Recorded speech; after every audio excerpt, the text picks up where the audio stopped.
Okay, Paul again here with me, MD Automotive, Kevin Basini. So just have a look. Just finished putting everything back together. That's the old door lock.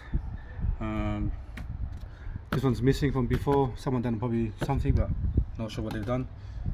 That's the little grommet, like this one here is missing, and that one was missing as well from before. So a little few things was missing on the car, on the trim, but now it's a good thing that I take it out. So now I can put whatever I need to put back on, like the screws or little grommets or cover.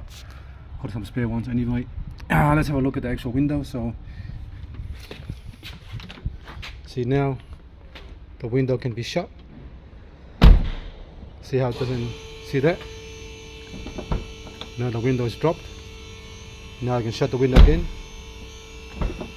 The window is staying down. And the reason for that is because the door lock was faulty. The computer didn't know if the door is locked or unlocked. Alright, there's your old door lock. This one's faulty. Got a brand new one in there, fitted there from the inside like before.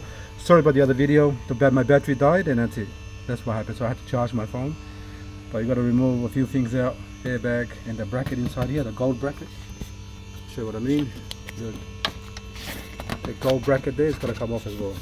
310mm for that one to take it out, so you can actually take everything out properly. Alright, now I'm going to assemble the actual door trim and put everything back together, and I find some little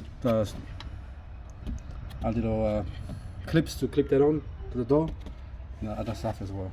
Alright, thanks for watching and please subscribe.